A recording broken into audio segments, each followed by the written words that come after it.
Thank you, Dr. England, for joining us, or Rabbi Doctor, I guess I'm going to call you. So before we get started, I just want to tell our audience a little bit about you.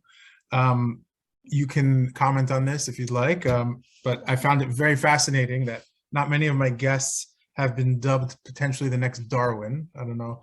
It's the first thing that comes up on your Wikipedia. So, and perhaps none of them have accurately been dubbed that, but in any case. yeah. So that's pretty cool. Also, that the famous author Dan Brown, he created a fictional version of you in one of his books, Origin. And also, you appeared on the Sean Carroll podcast, which I thoroughly enjoyed.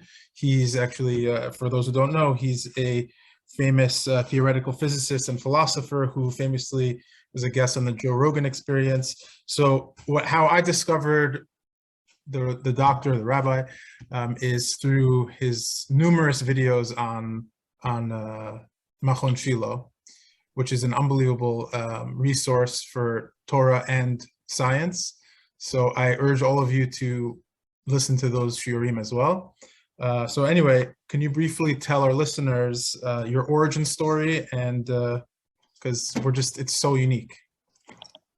Sure, very happy to, and thanks for inviting me. This should be a fun conversation. So I guess I could start in various places, but I guess the most important details to start off with are that I was born in Boston. I grew up mostly in New Hampshire.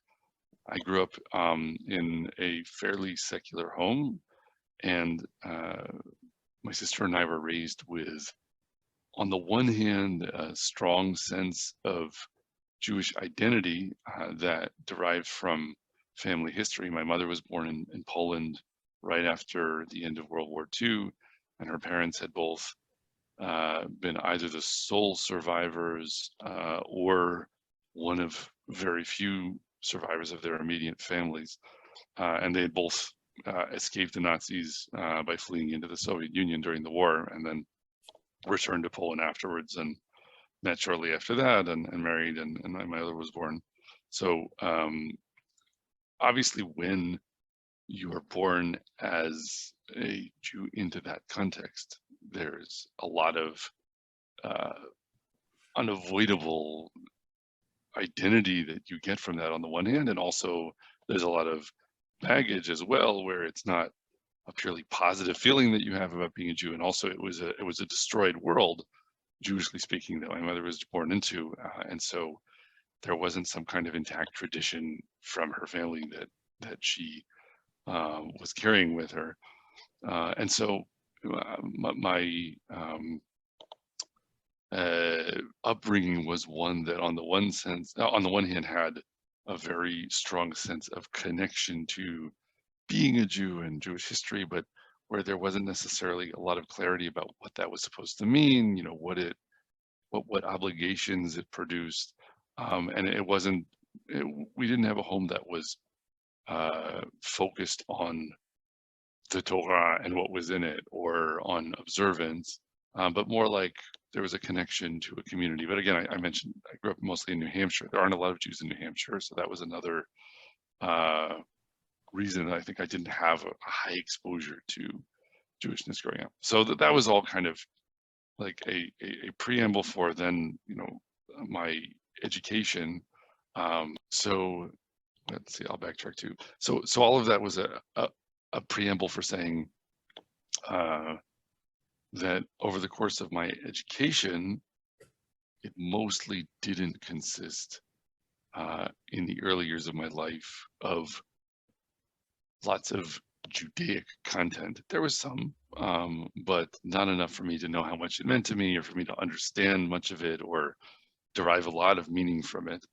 And then I went to study in college and grad school and things, and I was getting pretty heavily trained up as a scientist because I was really interested in that, and I liked doing it, and I was very attracted to the power of theoretical physics to understand the world with simple principles in ways that were very general and could apply to all sorts of different scenarios. And I was also really fascinated by biology, because living things have this architectural complexity to them that is really wondrous to understand when you get into it, especially at the molecular level. And so all of that was true about me once, as I was getting into my 20s and before I really took a significant interest in what Jewish identity or Judaism meant to me. But then I was studying in the UK after I finished my undergraduate degree, and I had a chance to visit Israel for the first time. And it was also a time in my life when I was much more exposed than I had been previously to politics connected with Israel. And it was kind of a cold shower for me because I think going to a European university campus in 2003 on the heels of the Second Intifada and the US invasion of Iraq, I just wasn't prepared for the level of anti-Israel and anti-American animosity that I would encounter. I had been kind of sheltered from that before that point. And it just really shocked me into a state of really needing to ask how much this mattered to me, because it suddenly felt like the stakes were very high.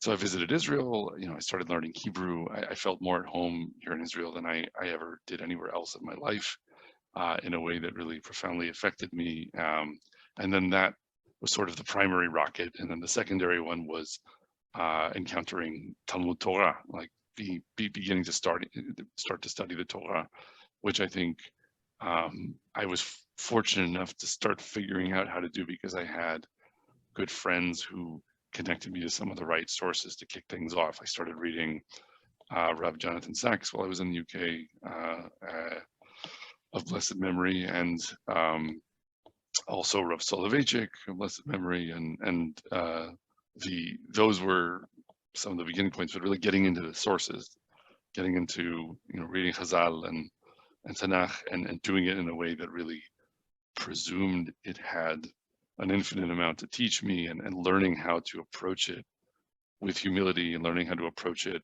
with the presumption that it knew more than me and I wasn't holding it to my standard. I think once that began, it just became so clear to me that this was not only the most intellectually deep pursuit that I had ever had the chance to participate in, which was obviously very alluring and drew me in, but also that it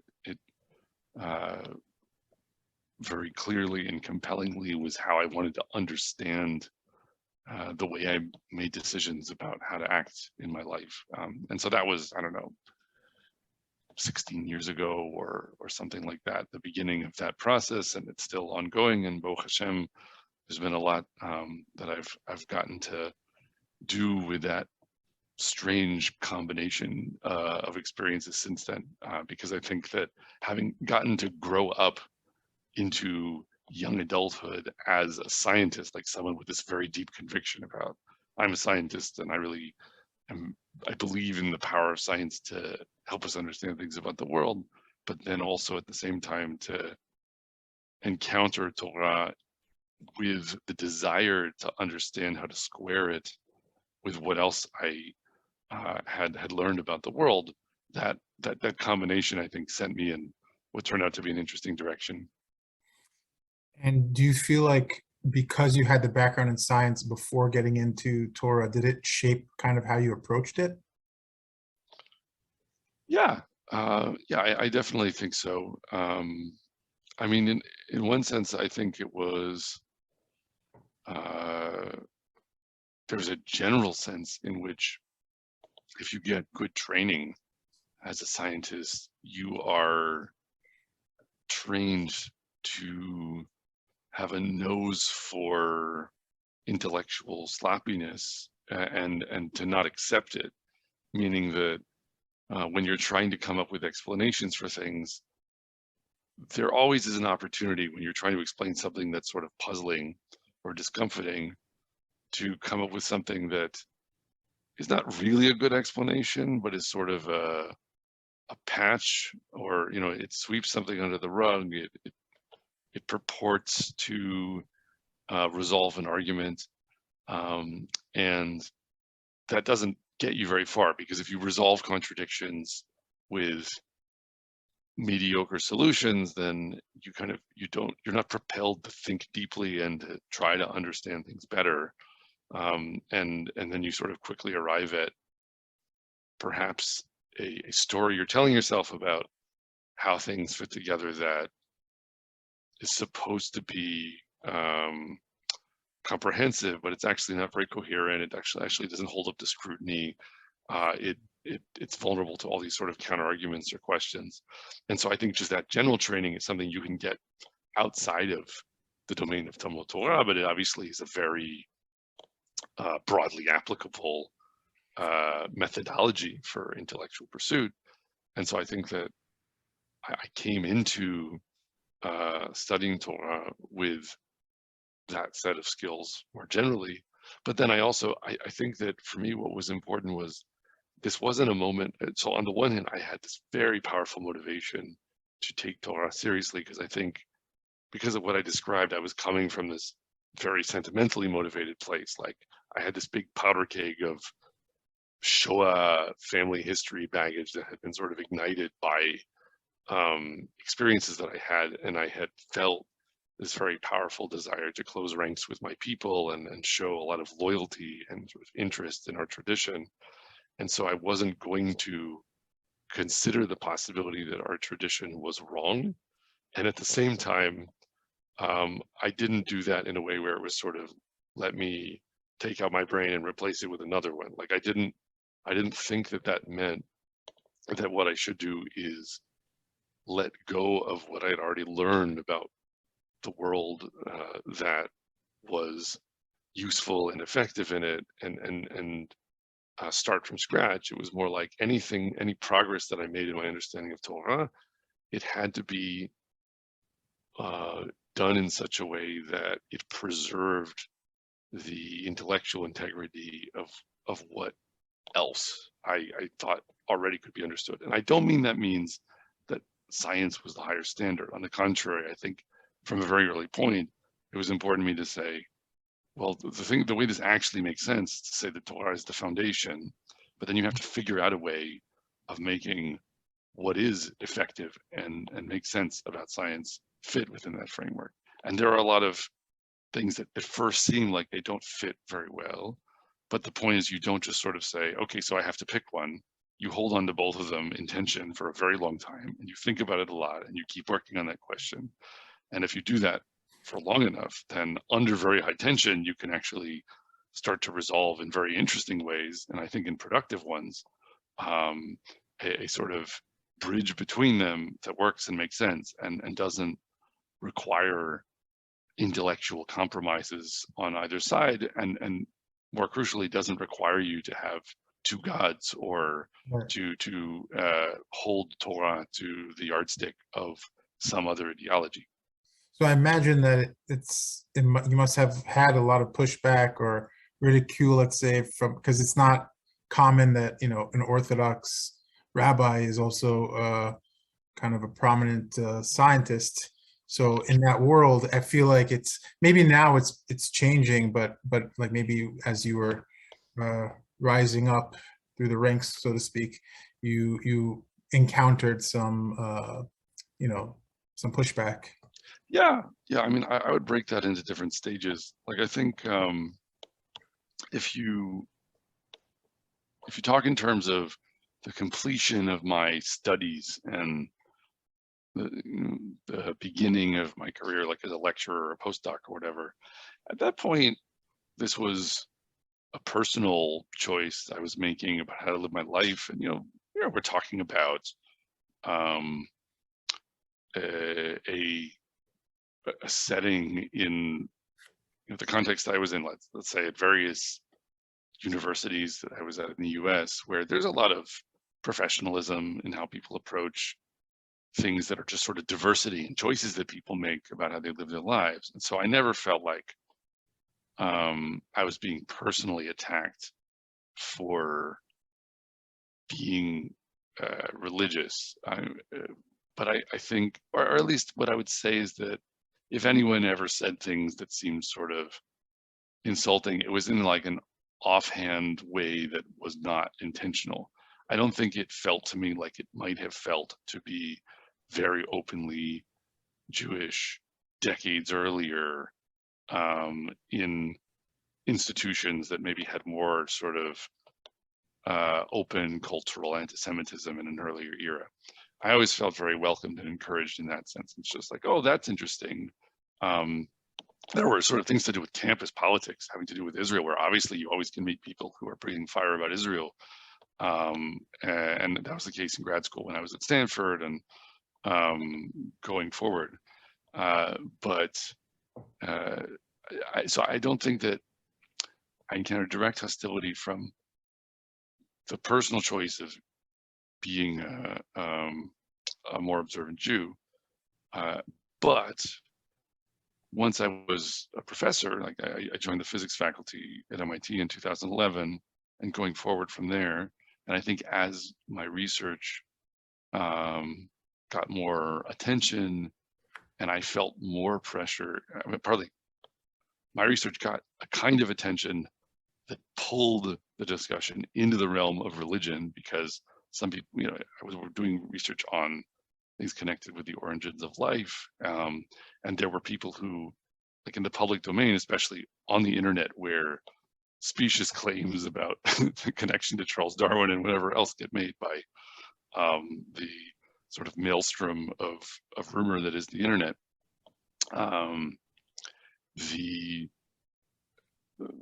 upshot of that partly was that there were some people who wanted to say, oh, this scientist has disproven the existence of God because, you know, now he's said this about the origins of life or whatever. And once that was happening, I felt like it was important for me not to just sort of step quietly and try not to attract attention in terms of what I actually thought about some of these questions. And so I started deliberately being more pugnaciously open about where I saw the boundaries of, you know, where the science ended and where it started being kind of an ideological discussion or a philosophical one. And I would sometimes make comments like that in the context of scientific meetings or whatever, because not to say that I started trying to teach Torah in a seminar that I gave about physics, but more like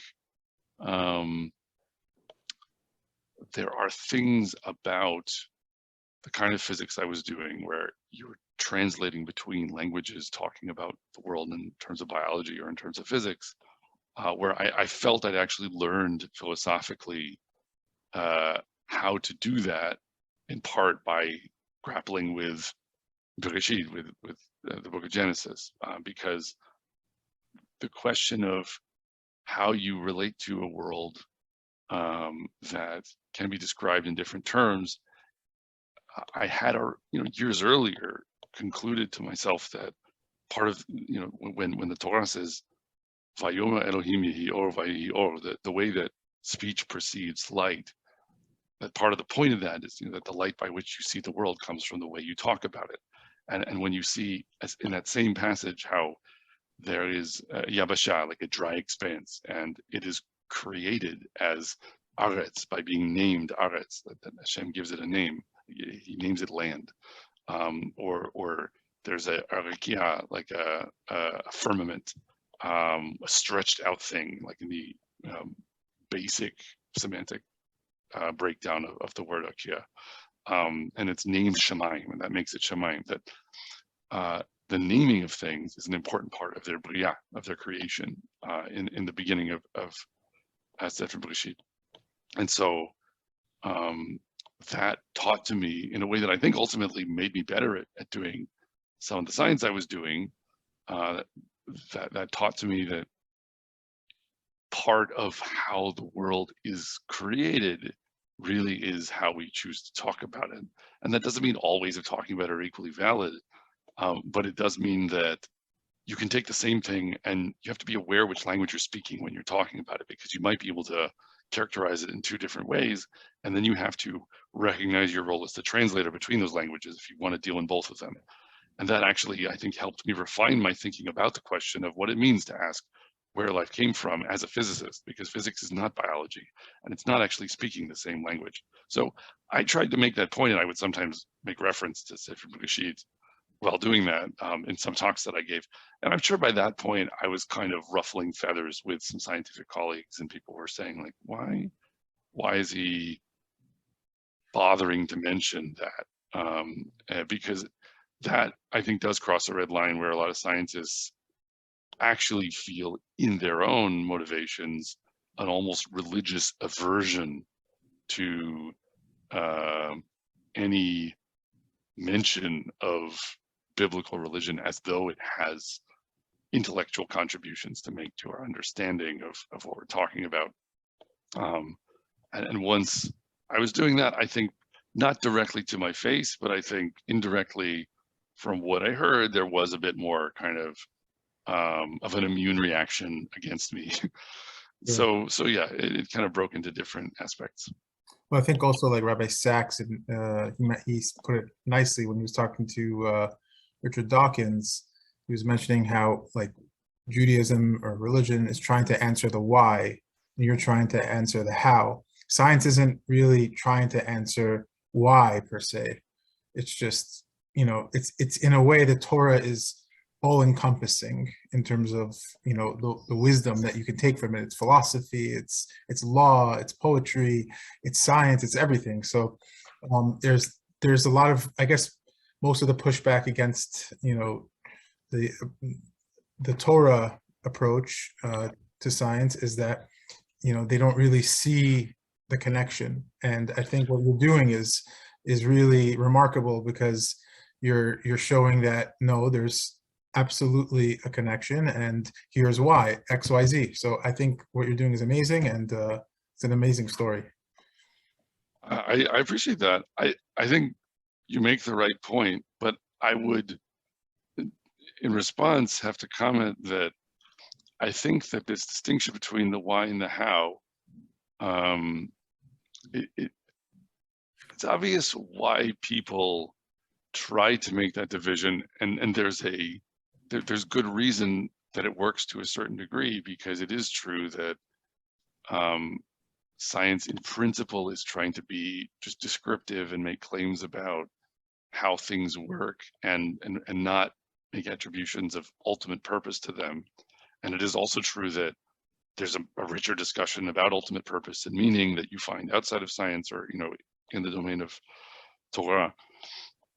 However, I do think it's important also to point at the limitations of that dichotomy, because I think it's both the case actually that a lot of scientists, in how they teach science and how they try to understand what it is and what they're doing, that it's not really just that they say they're not interested in that, in the why. It's that they think they've proven there is no why. They think that actually the correct position is that because of what science has revealed to us, we see that all attributions of why are false and misguided, because when you look at things through the correct and comprehensive lens of science, that aspect of discussion is missing, and therefore it doesn't exist. And I've often compared this to taking a black and white photograph of a rainbow and then claiming that color doesn't exist. I think it has to do with the methodology of science, that it sort of assumes at the outset. It doesn't prove there's no why. It assumes at the outset that this subject cannot be spoken of in its methodology, terminology, like its whole intellectual approach. And then scientists who are not actually great philosophers of science, even if they're good scientists, typically get confused about this and start kind of talking down to others about how obvious it is this is all absent. And you especially see this in kind of popular scientific devolutions of this, where, I don't know, people who aren't even necessarily scientists,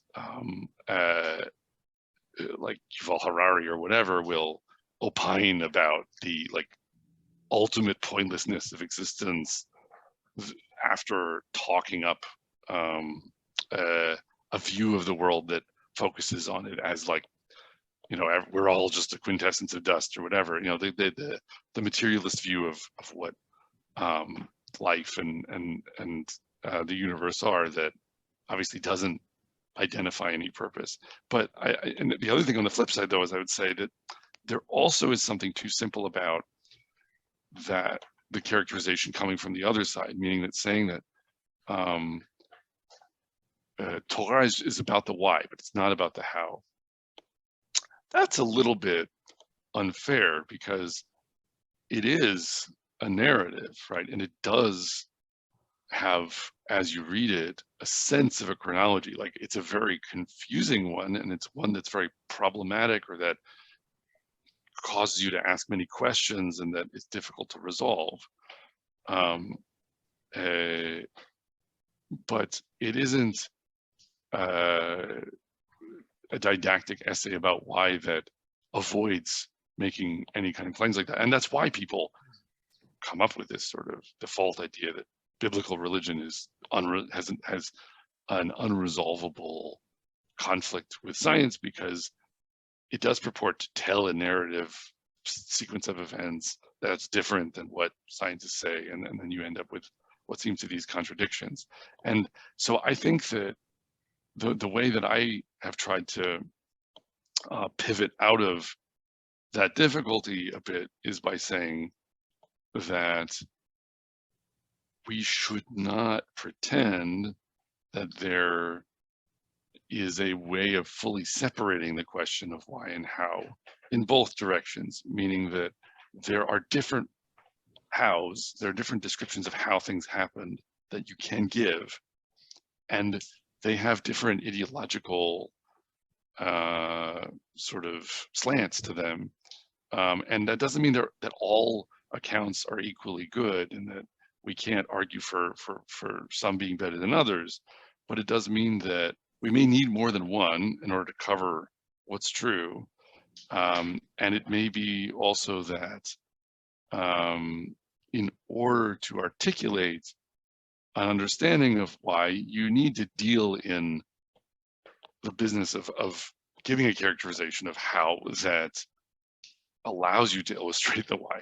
So I think the Torah talks about a sequence of events at the beginning of everything because it needs to adopt that position in order to teach us the truth that it's coming to teach us. And I'll just say as a last point that this was also kind of a trigger. You mentioned this thing with Dan Brown before. So, you know, he wrote me into a book of his without asking me, and then told me a month before it was coming out that he had done so. And in the book, my character, who's a scientist who studies the origins of life, makes some kind of explicit statement that although being like a religious person or whatever, that he's just interested in describing how things are, but not, you know, that this character leaves the rest to philosophers. And I'm very much not that way. I don't think I'm a scientist who is foolish enough to think that science just describes the one way things are, and that I leave discussions of what one should do or whatever else, or what the purpose of it all is, to other people. I'm interested in what one should do. I'm interested in the purpose. I'm interested in that discussion. And I also think that people, whether they be someone like Rav Sachs or someone like a scientist who's making this case, people who arrogate to the scientist the role of, in a totalizing way that cannot be disagreed with, giving the only accurate or useful full characterization of what is, they are mistaken. Very interesting. So thank you. And actually, you kind of touched on a little bit on what the next question is going to